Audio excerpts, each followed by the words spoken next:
I've said on previous videos that you can learn science, quantum physics, how the nature of this reality works by reading the Bible and other ancient texts. I think most of the ancient texts are describing how sine waves work, how light works with time and space, how this whole system was put together and how it works. So I'm about to present, whether it be in one complete video or part one, part two, so on, a couple channels that I think really hit the nail right on the head about what the Bible is describing. You know, and also I do think the Bible is multi-layered, obviously, and you know, can you take some of this stuff literal? I'm sure you could. Is some of it literal? I'm sure it is. But I also think it's allegorically describing how light, time, and space works through stories of. But it could go both ways. I do think it could be also reality in a literal sense, and then reality in a scientific sense. I think it's describing both. Whether it be past, present, or future, you know, it could be all three.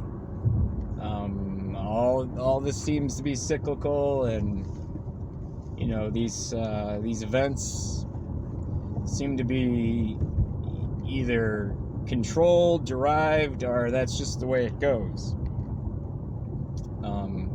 The first guy I'm going to show you is Bill Donahue. I think he's got a vast amount of information on his channel. He's been doing this forever. He's very scientific based. I kind of disagree with some of his thought process, but I don't think he's incorrect. I just think he's viewing it maybe not. You know, he hasn't done a video in about 9 years, so I think maybe his opinions or his thought process might be a little different nowadays. But he's still dead on as far as I'm concerned about what he's talking about: light and angels of light, angles of light, however he describes it. You know, and I've heard other people that I have also very much respected, like Santos Bonacci and some of his, teachers at the Institute. He's, you know, a lot of them know who Bill Donahue is, so he's worth giving a listen to. The other channel I'm going to present is Sun Becomes the Sea channel. He could be kind of hard to watch. I will admit that right away. He constantly has a bird chirping in the background. I'm pretty sure he lives with like 3 birds in his house. So that could be a little hard to watch. I'm going to try to keep it at a volume that doesn't annoy everybody in the world, but you know, if that little bird annoys you, zone it out, because listen to what he's saying, and there's a lot of good information in what he's saying. He could be a little raw with the way he goes about things. Some of these guys are really agitated, and I can't necessarily blame them, but again, the way he's describing time and space in the Bible, I think he's dead on. And also a guy that can explain why the Bible is presenting quantum physics in such a way that even a child could understand. I think that's a great way to look at it.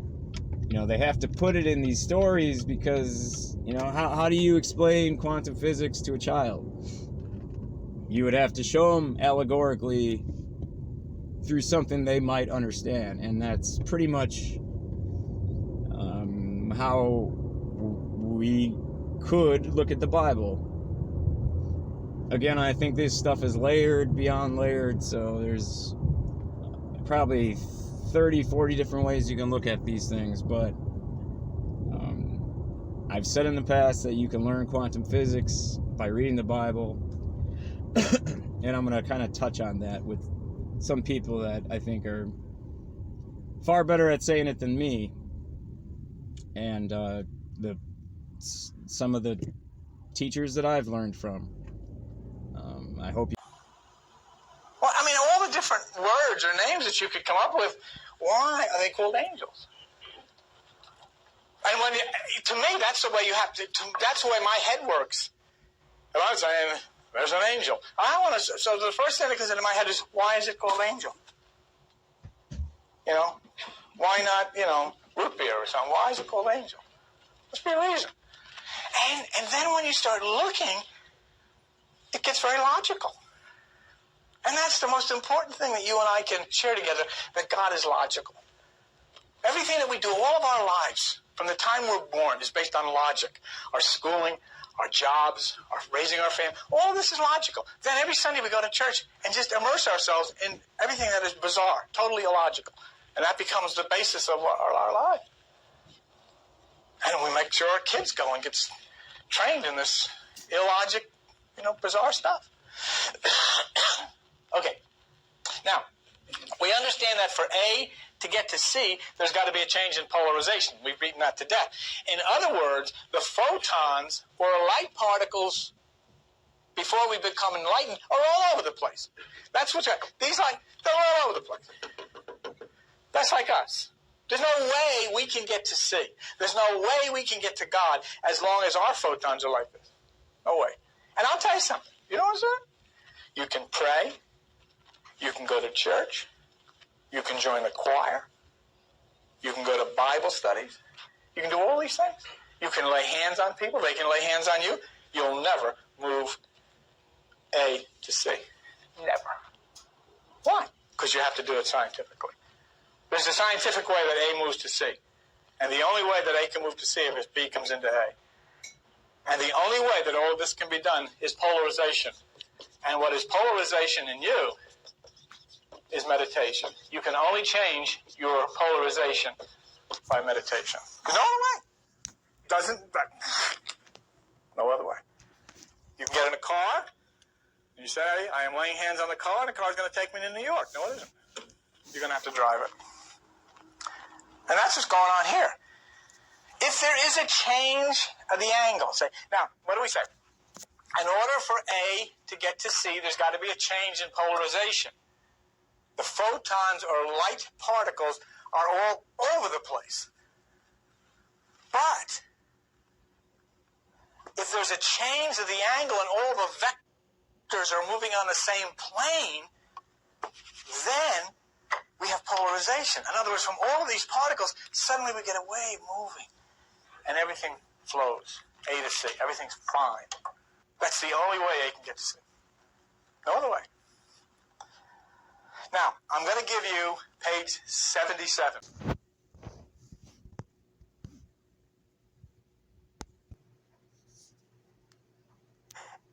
Is that science calls photons messengers. They're called messengers. That's really interesting.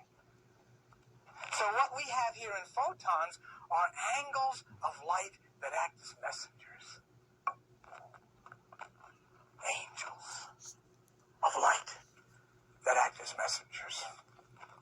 Now go back to page 77. Now we just gave you. Look down the next paragraph. Angel, according to many religions, spiritual being created by God. The word angel comes from a Greek word meaning messenger. The angel is a messenger. The photon in an angle is a messenger. Could there be anything connected? Obviously. I mean, that's where I'm coming from. Huh? Yeah, that's what it is. So now we look up this word, angel. One who is sent. the messenger. Thus, an angle of light is a photon, is a messenger. Okay? Because we know that scientifically. We have that written in our science book. An angle of light is a photon, is a messenger. An angel of light is a messenger. That's that. No problem. Now, from the Greek word angel means messenger. If you have your stuff with you and you go to 14I, okay, 14I in this material that I gave you, and if you look at 14I, you see the word angel. All right? So this is what's interesting. You see here, for those of you who don't have, okay, the word angel at the top comes from the Latin angelus. Angel, from the Latin angelus. Okay, fine. No problem with that. The word angle, if you go down one into the middle, from the Middle English, angel.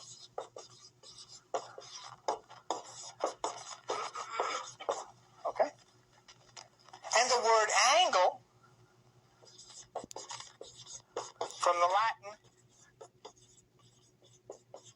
angelus. Are the ancients who wrote this calling them angels because they knew they were angles of light who brought messages to you? Of course. Or it's an awful coincidence. Sorry. So then is the messenger, which is an angle of light in science, called an angel of light in religion because it actually is an angle of light. In Austria, the entire experiment was centered around angles of light. B, C, entangled, then coming with A. Now look back to the stuff you just got on page 77. I just gave it to you. On page 77. Look back to there. You look under angels, and you see where it says that angels traditionally are servants of God. You see that? And messengers between God and human beings. Well, you just saw the angle of light on the screen up here, coming through, white light, and then coming through into the color spectrum. And if it came from above, we'll say it came from God to human being, to you and me. Now, that fits, doesn't it? Absolutely. Now, let me share something very interesting with you. Very unique and, again, indicative of the involvement of the visitors of light. And what I'm telling you is that all of this was set up for you by an intelligence from another plane who put this all together for you to find. And I'm trying to help you to find it. See it. But let me show you how this works. Listen, when you look at names, you know, they played games with us. For instance, we said, who is the most famous, what is the name of the most famous person in gambling on the East Coast? Trump. Of course, that's a gambling term. And what is the name of the most famous gambling person in Las Vegas? Win. Okay. Now, all of computers are built around logic circuits, which are called gates. Who is the most famous man in the computer industry? What's his name? Okay. All right. Now I told you that Om is the chant. Remember when people went into meditation up in the mountains and Himalayas and all that stuff, and they get into meditation and you hear them going, Om, Om. Basically what they were doing was restricting or changing the flow of current that was going up the spine to the brain, so that the brain, the mind, could function the way it was supposed to without an overabundance of electricity. You know, of course, that all of your appliances at home have to have resistors, or else if too much current will blow the thing out, which is what happens to a lot of us in our head. So they chant Om in meditation, okay? Now, what was interesting is that the international measurement of electrical resistance was found to be Om. But they were chanting Om long before the 1700s, when the measurement of electrical resistance was discovered by George Simon Ohm of Germany. That's who found it. Now, if his name was George Simon Schultz, what would they have been chanting up in the mountains? Schultz. Because it was all set. Okay? All right. So now you have spent here 40 minutes or so with me, and we've been looking at angles of light as angels of light and photons in the Austrian experiment. Now, electromagnetic radiation that we can see runs from 4,000 in violet to 7,700 in red. And the way they do that is measuring the wavelength, measuring the angle of the wavelength in order to determine, what light spectrum you're in. The discovery was made by a Swedish scientist. Okay? And remember, what he is going to discover is that by measuring the angles, you can measure the wavelengths and come up with electromagnetic radiation spectrums and so forth. His name is Anders Jonas Angstrom.